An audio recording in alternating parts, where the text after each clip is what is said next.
You don't get to decide who belongs here, Jenny said. Calm. Controlled.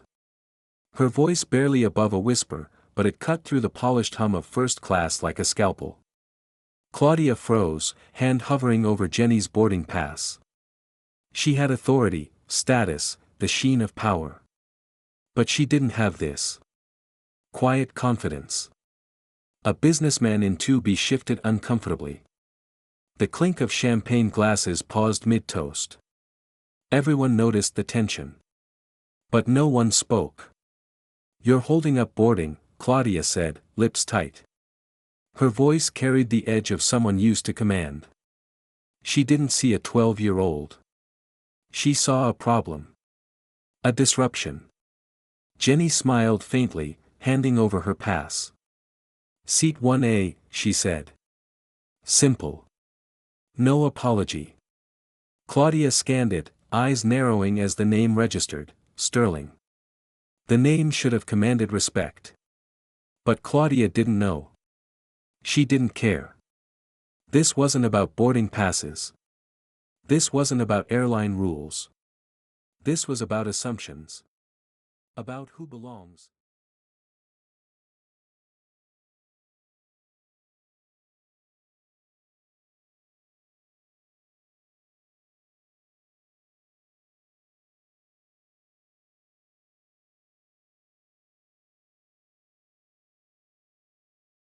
This wasn't about boarding passes. This wasn't about airline rules. This was about assumptions. About who belongs, and who doesn't. And Jenny, small and composed, was about to make everyone in that cabin uncomfortable, starting with Claudia. Because nobody knew what was coming next. A dry, almost imperceptible snap of tension filled the air. Not a scream. Not an argument. Just the subtle, suffocating feeling that someone had just broken the rules, and no one knew who held the power. Jenny didn't raise her voice. She didn't need to. And that's what made it worse. The early morning sun glinted off the fuselage outside the window. The gleam of the aircraft contrasted with the heat in the cabin, heat that had nothing to do with the engines. Everyone felt it. Everyone except Claudia, who still thought she had control. This was just the beginning. A test was underway. And the rest of the cabin, every passenger, every crew member, would soon realize that watching silently wasn't an option. The quiet power of a 12-year-old girl was about to rewrite every expectation in that cabin. Claudia's eyes flicked over Jenny again, trying to find the weakness she expected. A child, alone, in her first-class kingdom. Surely, this would be easy. But Jenny didn't flinch. Not a twitch. Not a stammer. You must be mistaken, Claudia said, her voice sharper now. This seat, it's reserved for VIPs. For adults who know protocol. Jenny's hand didn't shake as she held up her boarding pass. I know exactly where I'm sitting. The cabin shifted, almost imperceptibly. Businessmen straightened in their seats. Flight attendants hesitated mid-step. No one had seen a child challenge authority like this, and nobody knew what she was capable of. Claudia's pride was palpable. She had power. The badge. The uniform. The experience of years in the industry. But power without understanding is fragile. Do you understand the trouble this could cause? Claudia continued, her voice tight. Upgrading errors are costly. And if this escalates, her gaze swept the first-class cabin. It could make headlines. But what Claudia didn't realize, what no one did, was that trouble was already coming. A misjudged move could cost the airline millions. And she had no idea that Jenny was not just any passenger. Jenny's calm, quiet confidence wasn't arrogance. It was preparation. Every step she had taken that morning, every decision, had been with purpose. She was armed with knowledge they couldn't see. And the payoff, the reckoning, would be enormous. Passengers whispered, subtly shifting in their seats. Tension hummed beneath the polite hum of champagne flutes. Even the soft background music felt out of place, its smooth notes contrasting sharply with the unease now suffusing the cabin. Claudia, still unaware, flexed her authority. She didn't see the leverage she'd underestimated. She didn't see the quiet storm sitting in 1A, calculating, observing, waiting. And that was when it hit her, she wasn't in control. Not really. The first cracks in her dominance had appeared. And by the time she understood just how costly her arrogance would be, it would be far too late. Because some lessons don't announce themselves. They announce themselves with loss. Jenny adjusted the straps of her worn denim backpack. A simple hoodie, jeans, sneakers slightly scuffed at the edges. Nothing about her screamed VIP or board member. To the casual observer, she was just a child. But every movement, every glance, was deliberate. She had been taught early that calm outlasts anger, that silence under pressure can be more potent than a shout. And in this cabin, where entitlement and polished authority ruled, quiet competence was a weapon. Her father had instilled discipline in her from a young age. Respect the rules, but know when the rules are blind, he often said. Those words weren't abstract advice. They were a manual for survival. Jenny's eyes scanned the aisle without moving her head. Flight attendants paused mid-step, unsure whether to intervene or ignore her. Businessmen in tailored suits shifted uncomfortably. She could feel the collective assumption in the room, that this little girl was out of place. She wasn't. Every passenger, every crew member, was now unconsciously observing her. And with each observation, the silent tension in the cabin grew. They didn't know it yet, but their comfort depended on her restraint, not theirs. She took a deep breath and thought about the boarding pass in her hand. It wasn't just paper. It was leverage. It was authority codified. And in a moment, everyone who assumed power without understanding would pay attention. Jenny's calm wasn't fearlessness. It was strategy. And it was precise. She looked at Claudia again, head tilted slightly, a polite smile that didn't betray a hint of panic. "Shall we proceed?" she asked softly. Claudia, still holding on to her perception of control, hesitated. That hesitation, just a fraction of a second, was all Jenny needed. In that pause, the audience is meant to feel it too, the discomfort of watching injustice, the impossibility of neutrality. You can't look away. Because everyone in that cabin, and now everyone watching, is on the line. Jenny wasn't just sitting in 1A. She was setting the stage for a reckoning the airline didn't know it was about to face. Claudia straightened her uniform, but no amount of starch could mask the cracks beginning to show. She wasn't the villain here. Not fully. This was the airline. The procedures. The policies that valued image over judgment. That elevated seniority, titles, and appearances above sense. That dictated exactly how someone like Jenny should be treated. The first-class cabin was a microcosm of a system built on unquestioned authority. No one had thought it wrong to treat Jenny with suspicion. No one had paused to consider her rights. That's what made it dangerous. A policy dictated where children belonged. Another dictated which passengers could be challenged without consequence. And every single flight attendant had memorized these rules like scripture. But the rules didn't account for quiet competence. They didn't account for leverage disguised as a 12-year-old girl. Claudia glanced at her tablet, reviewing manifests and boarding procedures. The system had given her power, but only the illusion of it. She didn't see the leverage she'd underestimated. Jenny sat calmly, her fingers lightly tracing the edge of her backpack. She didn't need to shout. She didn't need to plead. She knew the system better than those who thought they controlled it. And as the plane's engines hummed softly, the audience begins to feel it too. This isn't just a personal conflict. It's a test of a larger system, and everyone watching is implicated in noticing it, in understanding it, in confronting it silently. A quiet tension settled over the cabin, heavier than any procedural handbook could explain. Claudia's authority, backed by policy and years of experience, was real. But it was fragile. Because systems fail when assumptions go unchallenged.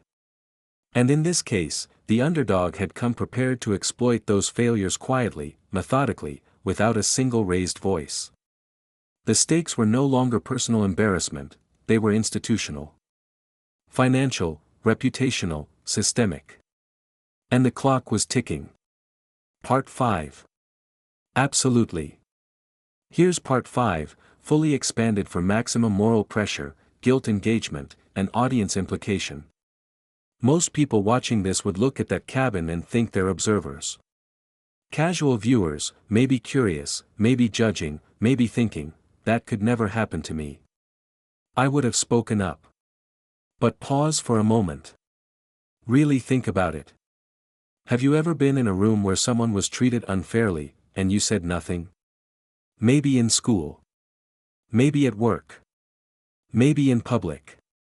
You didn't intervene. You didn't challenge authority. You looked away. And it was comfortable. Safe. Now imagine that room is filled with every passenger in that first-class cabin. Every person watching silently, nodding to polite routines, sipping coffee, waiting for the moment to end. And there's Jenny.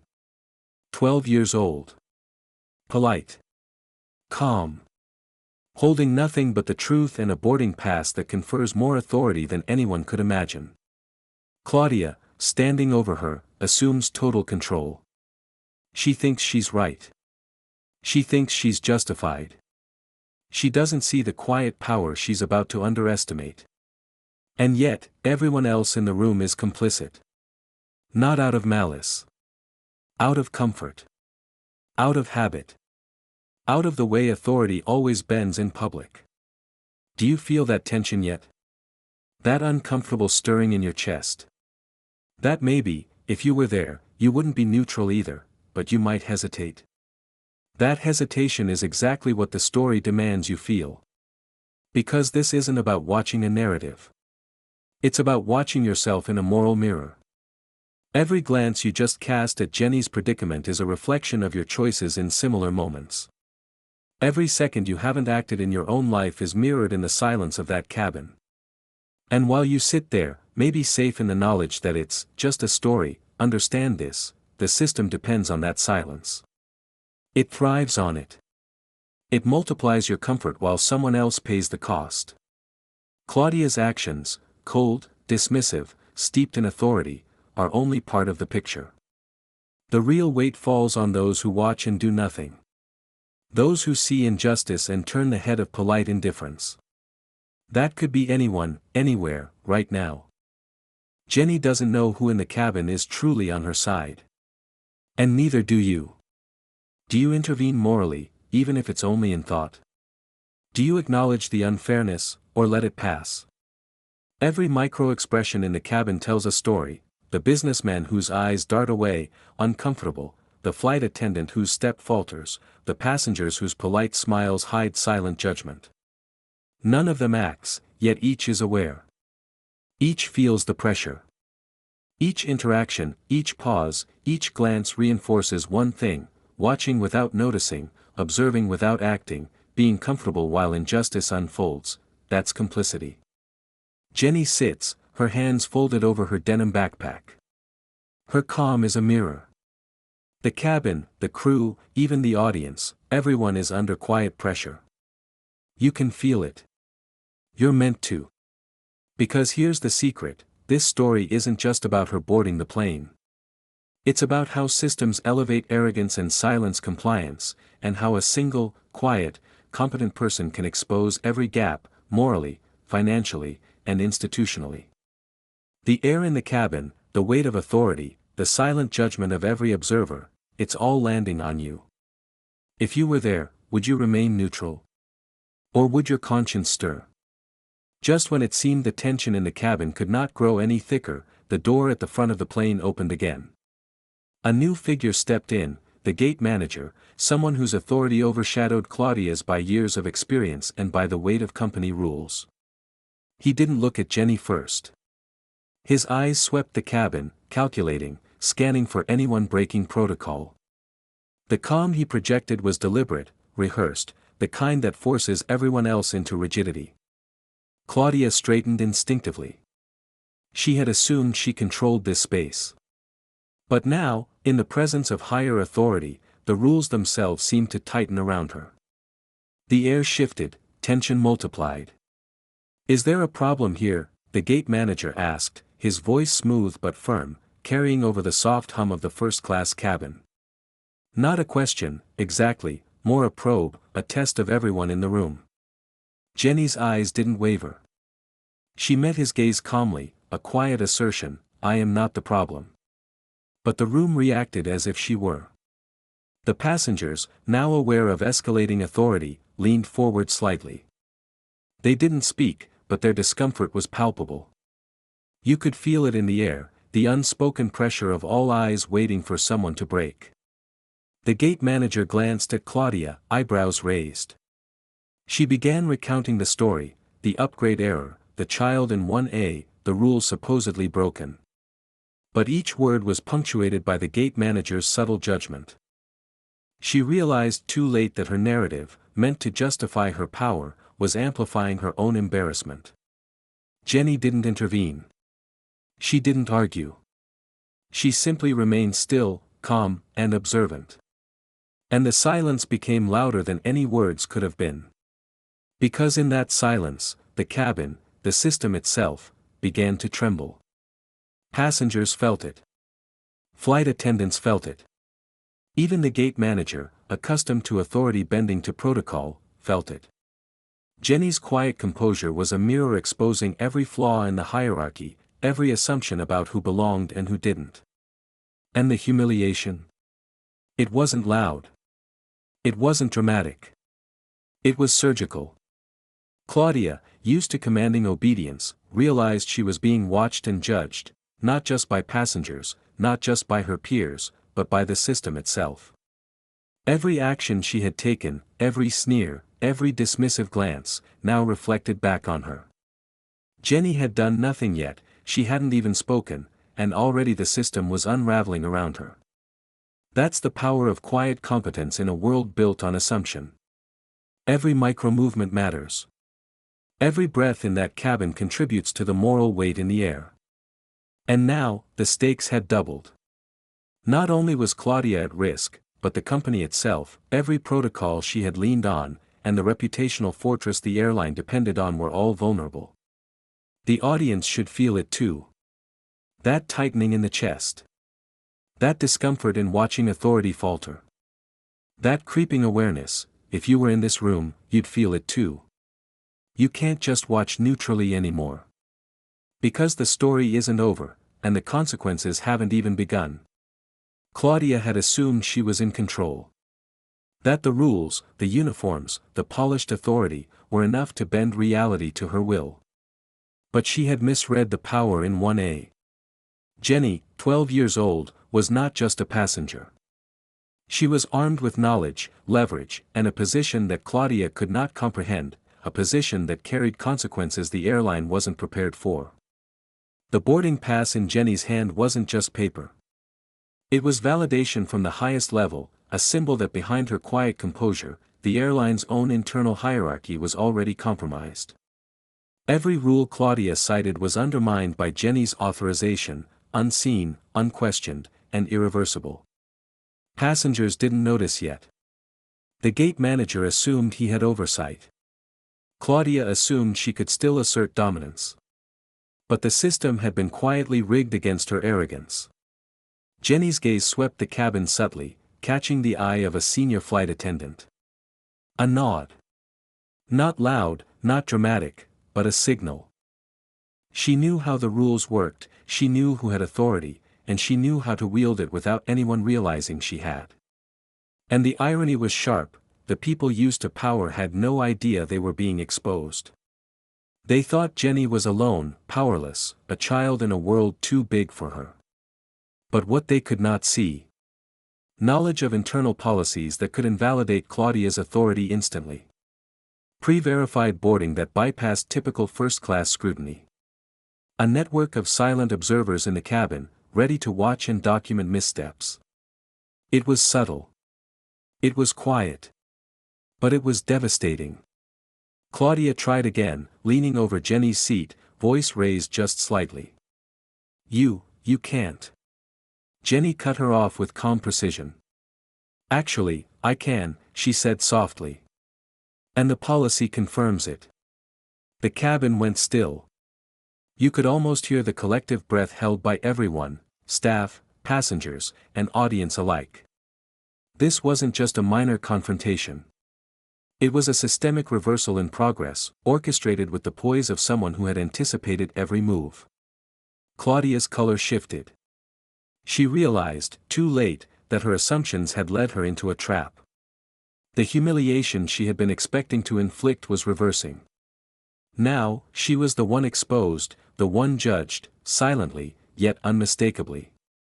The gate manager's brow furrowed as he scanned the documents Jenny referenced. Wait, he murmured.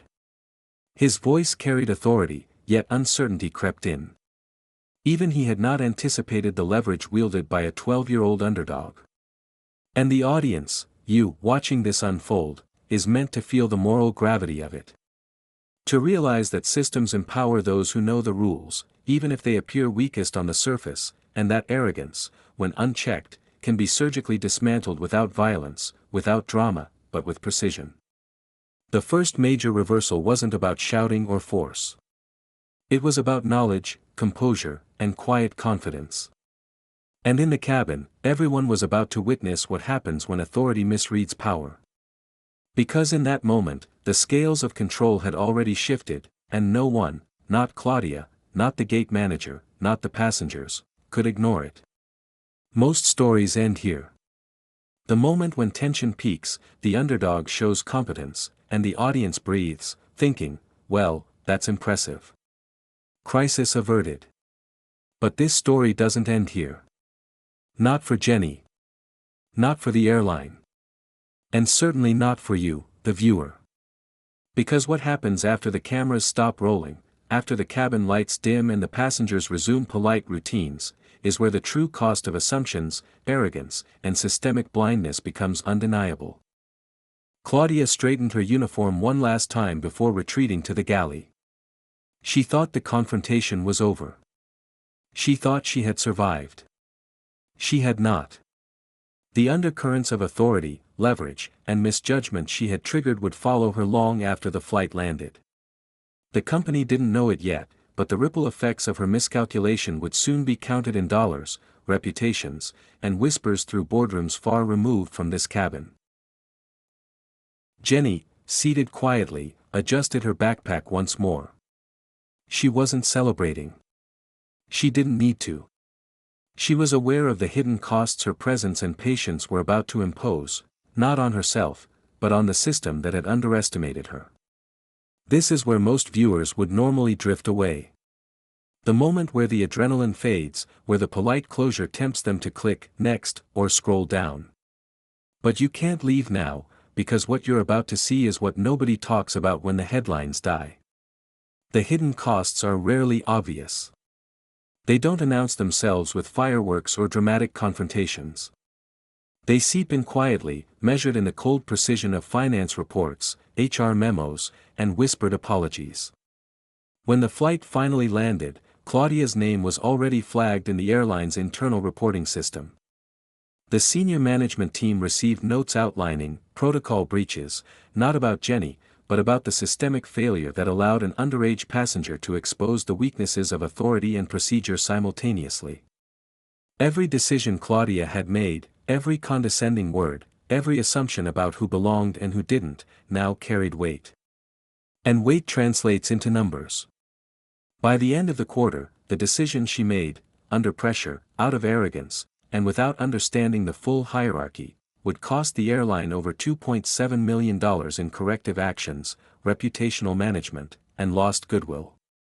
The quiet ripple effect of one small, dismissive misjudgment spread further than anyone imagined. Meanwhile, Jenny's calm had created opportunities for leverage. Subtle, quiet opportunities, invisible to the untrained eye, were already turning into institutional lessons. Policies would be rewritten. Authority checks would be added. And the company would slowly learn what the cabin had already witnessed: power misread has consequences far greater than the immediate confrontation. And this is the moment for the audience to sit with that weight. Ask yourself, how often do we witness injustice, subtle, systemic, embedded in everyday rules, and walk away thinking, it's none of my business? And here's the uncomfortable truth: watching silently doesn't make you neutral. Every second you've been observing without reacting, it's complicity in the face of systems that fail when assumptions go unchallenged. Jenny's story is still unfolding. She hasn't shouted. She hasn't demanded apologies. She hasn't gloatingly claimed victory. Yet her presence alone, her patience, her calm, her quiet competence, has already reshaped the landscape of authority in that cabin. And for anyone watching, you begin to realize, the cost isn't just financial. It's moral. It's reputational. It's systemic. And it's the same cost you risk every time you ignore injustice in your own life, every time you let authority go unchecked, every time you assume neutrality is safe. Because the cameras will stop, the plane will land, and the headlines will fade. But the consequences, the moral and institutional accounting, will continue. And if you leave now, if you scroll away, you are leaving the story incomplete. So, while the cabin resumes its calm and the passengers chatter softly, remember, the real test isn't what happens on screen. It's what happens when the world thinks no one is watching. This is the midpoint moral check. And if you've been tempted to click away, know this: leaving now would be failing a silent test. The story doesn't reward casual viewers. It rewards those willing to sit with tension, absorb the discomfort, and witness the slow, inevitable unraveling of arrogance under quiet, competent pressure. The plane had touched down. The engines quieted. Passengers began to stretch, retrieve luggage, and step into the terminal, yet the reverberations of what had just occurred in the first-class cabin were only beginning. Claudia, who had imagined herself untouchable in her uniform, felt the weight of what she had underestimated. Not yet in dollars, not yet in formal reprimands, but in the quiet, undeniable knowledge that she had misjudged someone she assumed powerless. Most observers would never notice this. Most would assume the child in 1A had simply boarded and all was fine. But inside the airline, the consequences were already unfolding like a slow-acting storm. By the time the internal report landed on the desk of senior management, the incident was described not as a small upgrade error, not as a minor first-class disruption, but as a systemic failure compounded by arrogance and assumptions about authority. Claudia's behavior, dismissive, condescending, careless, was no longer personal. It was institutional. Her decision to mock a passenger, her failure to respect protocol, had set in motion a chain reaction that would touch every layer of the company. Reputational fallout came first. By mid-morning, screenshots from the flight, captured subtly by other passengers, had begun circulating in private aviation forums. The whispers of the incident reached internal staff chat groups. Even without public headlines, the story of a supervisor humiliating a child who held legitimate authority had spread across the airline's internal network like wildfire. Executives who had never seen the cabin for themselves were now forced to confront the optics. Emails pinged, meetings were called, and Claudia's reputation, painstakingly built over years of service, began to unravel in real time. Every misstep, every scornful glance, every assumption about who belonged in 1A was now recorded in institutional memory. Financial consequences followed swiftly. The airline's risk management team, reviewing the incident report, began calculating potential losses, liabilities, and compliance risks. Mismanagement of VIP and high-profile passengers could trigger compensation claims, reputational management costs, and increased insurance premiums. By the end of the quarter, the total impact of this single misjudgment, amplified by underestimation of Jenny's authority, was projected to reach over $4.2 million. And that figure, stark and shocking, doesn't even include the long-term consequences, policy rewrites, retraining sessions, and the ripple effect of public scrutiny once word leaked beyond the cabin. Each dollar represented a moment where arrogance had created cost, where the failure to see competence in someone deemed too small had a direct, measurable price. But the financial fallout is only part of the story. Systemic failure is more insidious. It's the way the policies, designed to maintain order, became weapons against reason and fairness. Every supervisor who assumed authority could now see, in stark clarity, that assumptions could no longer be relied upon. Procedures would need rewriting. Checks and balances implemented. Culture would need auditing. All because one supervisor overstepped, and one quiet underdog refused to back down. And here's the part most uncomfortable to watch: the moral mirror. Every passenger who had looked away, every colleague who had nodded along silently, every observer who assumed neutrality, you are complicit in a story that exposes how often silence and assumption protect arrogance. Ask yourself, if you had been on that flight, if you had been in the first-class cabin, what would you have done? Would you have spoken up for Jenny, or would you have watched, quietly justifying your inaction? Because the cost of silence isn't abstract. The cost of neutrality is visible in the humiliation of authority, the financial impact, the systemic scramble, and the moral reckoning that follows. Claudia, alone in her office later that day, felt it.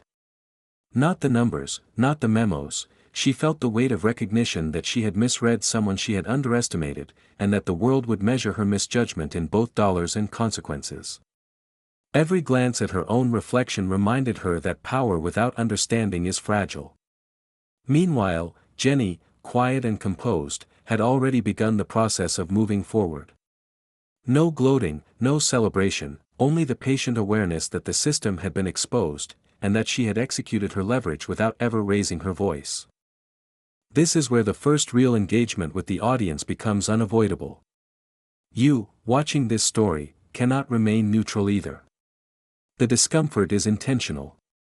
The moral weight is yours to feel. Because the story isn't over when the plane lands. It's over only when the lessons are absorbed, when the reckoning is internalized, and when every observer, silent or not, acknowledges the consequences of failing to recognize competence, fairness, and authority in unexpected forms. The airline's HR and legal teams moved quickly. Every misstep Claudia had made was documented. Every procedural failure amplified. Every email, chat, and internal report became evidence of how individual arrogance can translate into systemic risk. Numbers were generated. Risk models recalibrated. Statements prepared. And somewhere in the back, Jenny's quiet presence hung over it all like a shadow, an unspoken, undeniable truth of authority misread.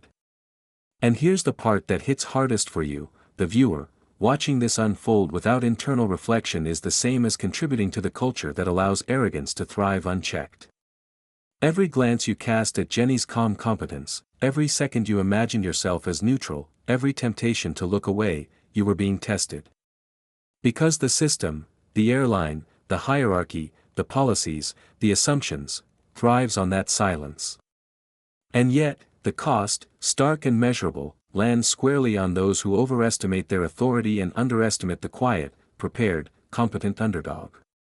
By now, Claudia had learned, privately, painfully, that her assumptions carried weight she couldn't control.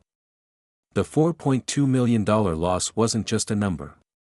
It was a reflection of her arrogance, magnified by a system that rewarded status over insight.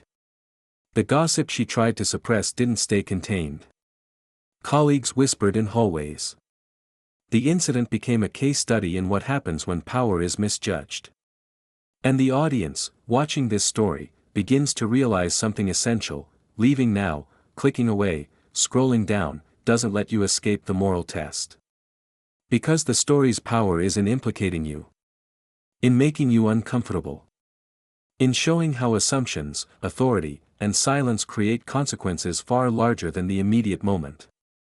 If you've ever sat back and watched someone dismissed, judged, or underestimated because of appearances, because of status, because of assumptions, then you know exactly how the passengers in that cabin felt. And that knowledge is heavy. That is the purpose of this part: to make the abstract cost tangible, to force guilt to surface, and to engage viewers in silent moral reckoning. Now, consider this: Jenny's calm competence did not simply avert personal humiliation. It restructured the system, forced accountability, and made sure that arrogance and assumption had a price. That price was paid in dollars, yes, but also in reputation, policies, and the moral discomfort of everyone who witnessed it, including you. If you're still watching, comment below. Write what you feel. Share what you would have done. The story doesn't end at the plane's door. It ends with reflection, acknowledgement, and moral accountability. Every share, every discussion, every like becomes part of that reckoning. Because the airline's internal reports will eventually fade from memory, but the lesson, the quiet power of preparation and the consequences of misjudged authority, lingers, and it's meant to linger on you. The story demands action. Not loud, not dramatic, but thoughtful, reflective engagement. To scroll away now is to leave the moral calculus incomplete. To leave the comments section blank is to let the system breathe without accountability. Jenny didn't need to yell. She didn't need to shame anyone. She simply existed within the system, fully aware, fully prepared, fully competent. And the consequences, already hitting in financial, reputational, and systemic terms, were proof enough that arrogance unchecked is expensive, morally and institutionally. So ask yourself, if you were in the cabin, would you have remained silent? Would you have let assumptions govern the way someone else was treated? Or would you have stood, spoken, and recognized competence where the system refused to see it? Because the next parts of this story, the quiet victories, the final resolutions, the ultimate reckoning, depend on recognizing these costs and letting them sink in fully. Jenny's story isn't over. The airline's scramble isn't over. And your moral test isn't over either. By now, if you're still watching, you already know something uncomfortable: neutrality feels wrong. You've been forced to confront it, whether you realized it or not. Look back on the cabin. The tension. The silent passengers. The authority figures misjudging, overconfident, oblivious to the competence in 1A. Every second you've witnessed this story, you've been participating, not passively, but as a silent witness. And silence has a moral weight. Here's the truth: stories like this rarely make headlines. They rarely appear on social media, rarely get dissected in news cycles, rarely have their lessons shared. But you are seeing it now. And because you're watching, you are being implicated. Ask yourself, if you saw someone underestimated, dismissed, mocked, or marginalized in real life, and you did nothing, how would it feel? Now, imagine the cost of silence, magnified 1,000 times. Not just dollars. Not just reputations. But human dignity and systemic accountability. Jenny didn't ask for attention. She didn't demand intervention. Yet here she is, quietly exposing the arrogance and fragility of authority, teaching a lesson that will echo far beyond this flight. And the uncomfortable truth is this: if you leave, scroll away, or dismiss this story, you're choosing comfort over accountability. Let that sit for a moment. Every comment you type, every share you make, every acknowledgement in the discussion, that is your way of signaling that you see what's wrong, and you refuse to look away. That is your moral contract with the story. The airline scrambled. Emails were sent. Reputations shaken. Financial consequences mounting. And still, the systemic arrogance that allowed the incident to happen in the first place remains everywhere, all around you, in workplaces, in schools, in public spaces. You are watching not for entertainment. You are watching because the story forces reflection, because every silent observer is being tested. And the pressure escalates as Jenny continues to hold her space calmly, unwaveringly. Now, imagine the passengers again. A hush in the cabin. Eyes that dart nervously. The whispers of authority being questioned. Everyone aware, yet no one wanting to act. That is exactly what the story is putting on your shoulders. This is your moral checkpoint. Are you comfortable with inaction? Or do you engage, comment, share, discuss, and refuse to let the system get away with silent complicity. Because the cost of looking away isn't abstract. It is real, measurable, and moral. You have seen it, the misjudgment, the authority faltering, the financial and systemic fallout. And now, your participation in witnessing, acknowledging, and reflecting becomes part of the narrative's justice. Every second you stay engaged, you are part of the ripple effect. Every comment you leave is a signal that systems are being held accountable, even indirectly, by quiet moral recognition. Jenny's calm is a mirror. Look into it. Recognize your own hesitation, your own assumptions, your own complicity. Feel the discomfort. Let it sit. Let it guide the way you respond in the comments, in the discussion, in life. The airline may never fully admit the lessons learned here. Claudia may never publicly acknowledge her misjudgment. But the audience, you, is being given the opportunity to internalize accountability. And here is the final push: comment below what you would have done. Share what you are feeling. If you're still watching, this is the moment to convert moral discomfort into engagement. Because leaving now doesn't erase what you've witnessed, but it does allow passivity to persist. Jenny hasn't raised her voice. She hasn't demanded apology. She simply remains competent, quiet, and poised. And that is the ultimate pressure point for everyone observing, forcing you to confront your own capacity for action, your own response to systemic injustice.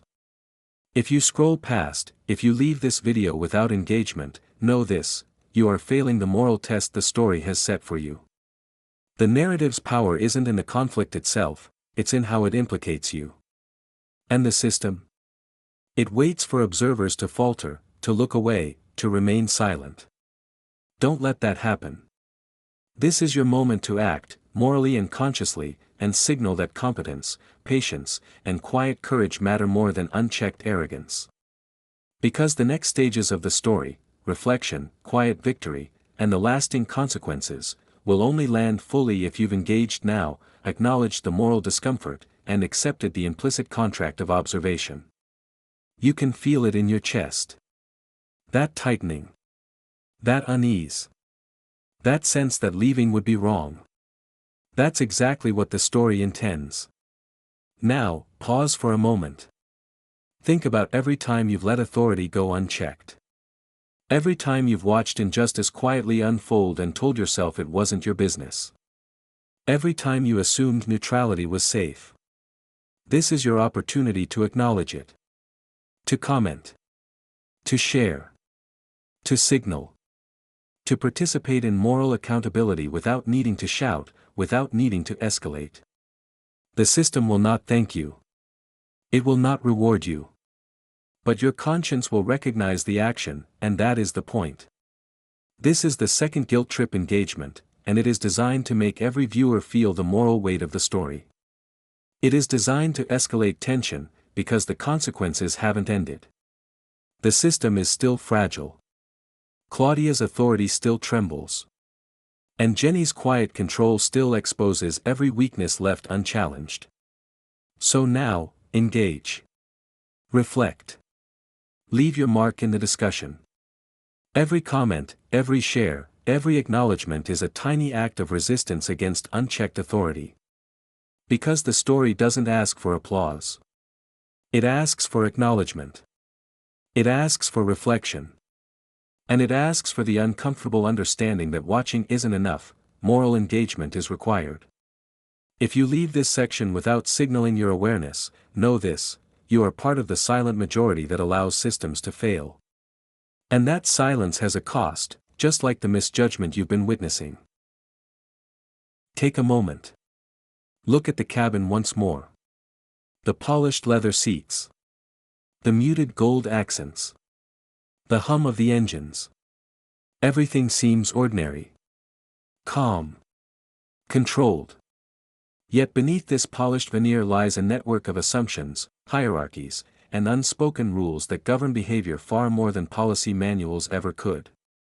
Jenny's quiet defiance has already revealed what most people never see: systems are only as strong as the people who enforce them, and arrogance can unravel authority in an instant.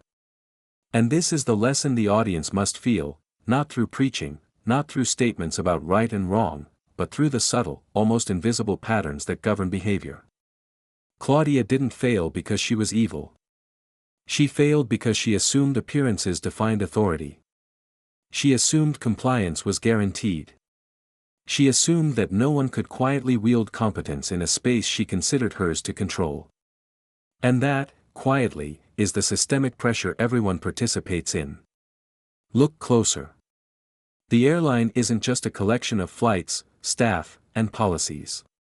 It's a network of assumptions about who belongs, who deserves, and who is capable. It's the silent belief that hierarchy protects against error. That experience outweighs insight. That status can suppress competence. Jenny's presence disrupted all of it.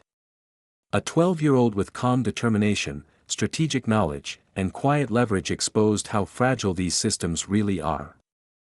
And she didn't need to scream. She didn't need to shout. She simply existed within the system, understanding it better than those who believed they commanded it. And now consider the ripple effect, other staff members who witnessed the incident. The subtle adjustments in protocol. The quiet conversations in HR and management offices. The system itself is learning, recalibrating, and punishing assumptions without anyone needing to enforce it explicitly. That's the point of reflection. The story doesn't need to tell you, this is unfair. Instead, it makes you feel the unfairness, makes you witness the consequences, and forces you to reckon with it internally. And there's a more uncomfortable truth for anyone watching: these patterns exist far beyond first-class cabins. They exist in offices, schools, public institutions, and social spaces. The arrogance of assumed authority, the dismissal of competence in unexpected forms, and the protection of status over fairness, these are everywhere. As you watch, feel the moral pressure. Notice how difficult neutrality has become. The tension isn't just about Jenny and Claudia, it's about you, and every time you've seen systems fail and assumed it wasn't your business. Consider the financial costs, yes, the $4.2 million. But don't stop there.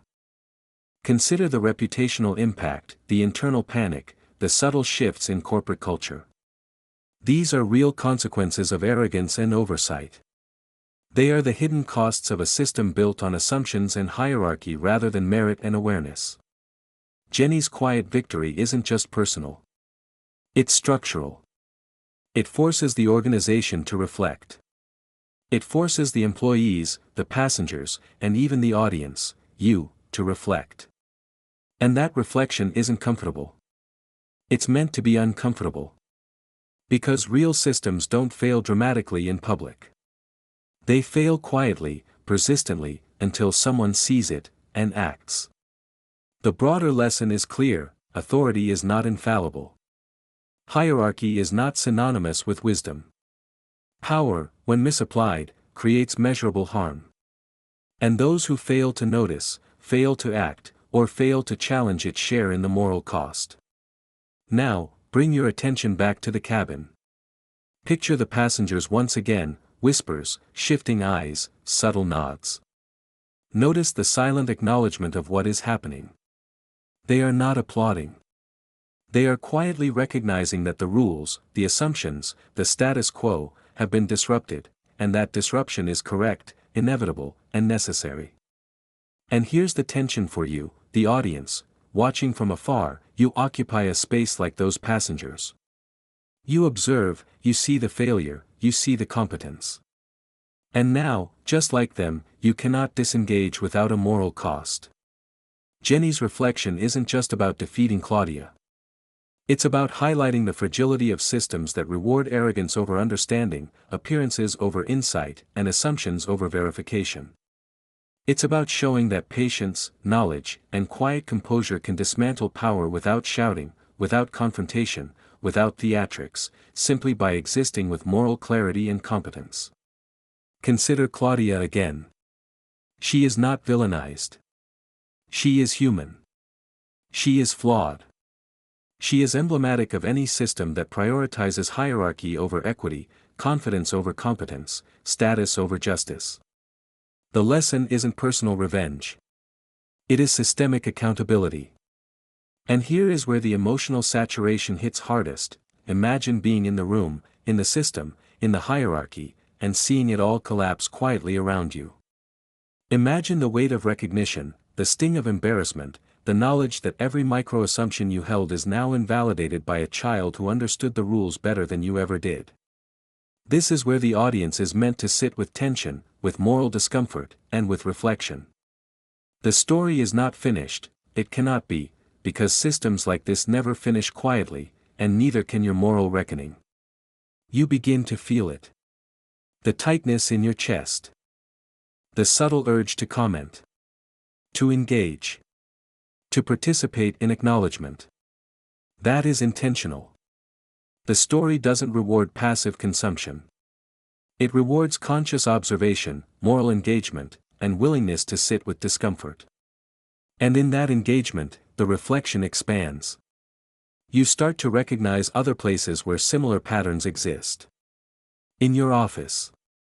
In schools. In neighborhoods. In daily interactions. Systems where competence is dismissed, hierarchy is assumed, and silence is rewarded. Every observation now carries weight. Every moment of reflection has consequences. Jenny's calm, patient presence is a mirror for all of us. It forces us to ask, what assumptions have we made? Where have we relied on appearances over truth? How often do we allow arrogance to go unchecked because it's convenient, comfortable, or expected? This is the essence of Part 11, Emotional Saturation Through Systemic Reflection. The story expands from one cabin, one flight, and one authority figure to a lesson about how systems operate, how arrogance persists, and how moral discomfort is the signal that action is required. By now, the audience should feel the narrative not just in their mind, but in their body. The tension. The frustration. The recognition that systems fail quietly, often unnoticed, and that moral engagement is not optional. Jenny's reflection extends beyond her personal victory. It is a call to observe, to question, and to engage, silently if necessary, morally if possible, because authority without insight has consequences. And here's the final weight of this reflection: the story will move toward resolution.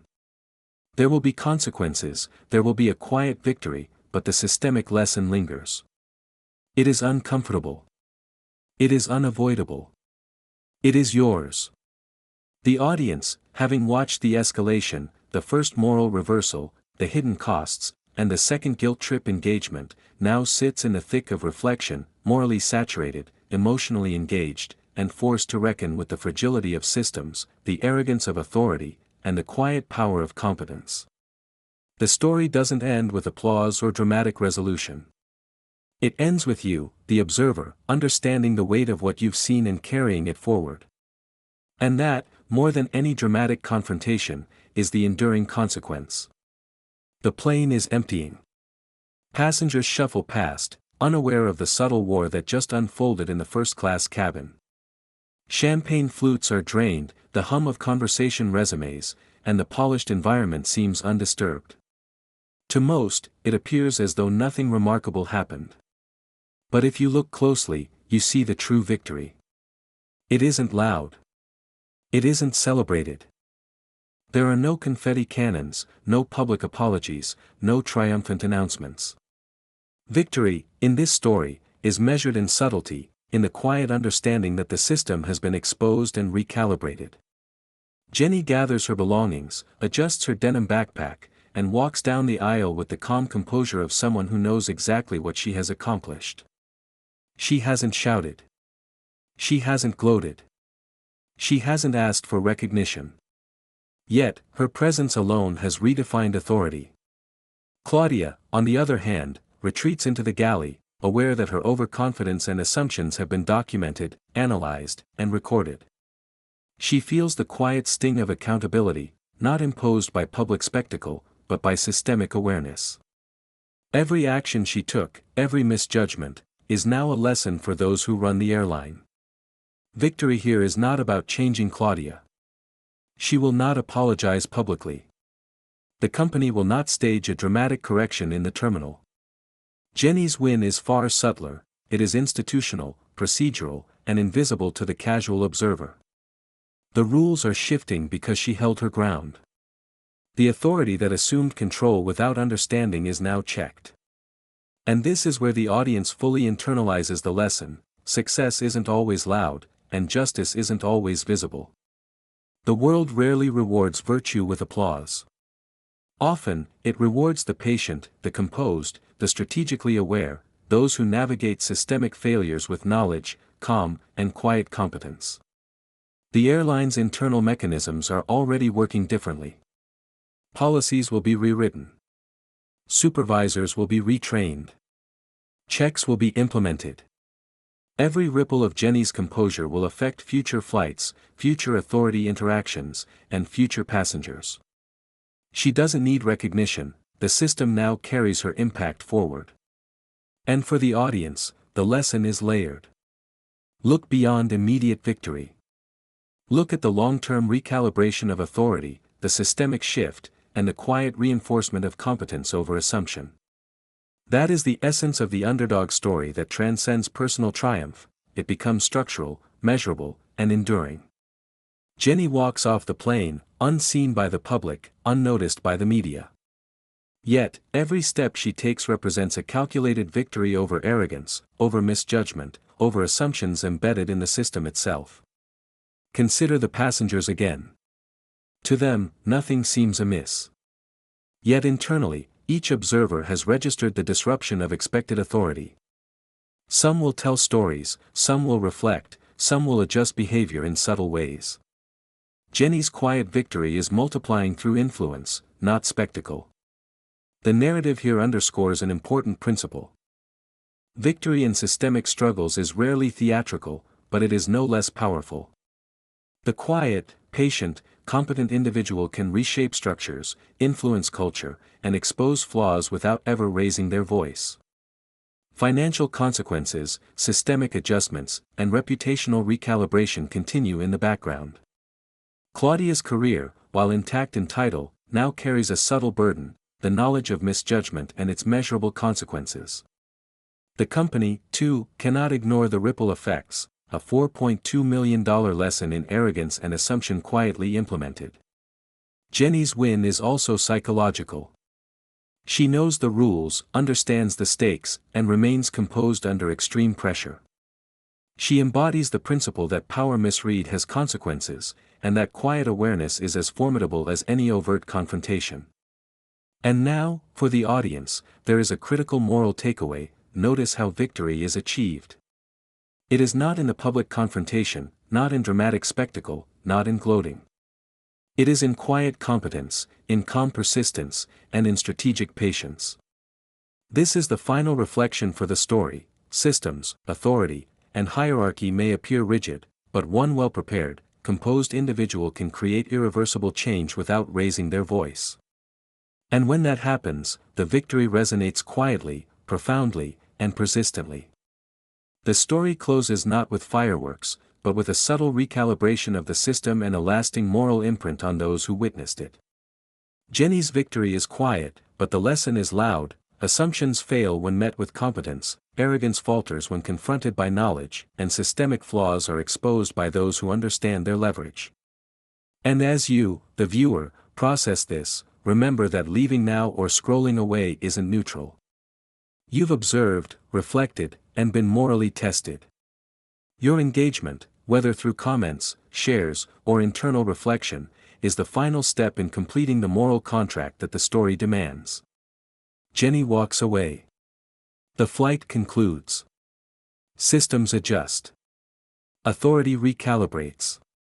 And yet the story continues, in the lessons learned, in the policies changed, and in the moral awareness of everyone who witnessed it.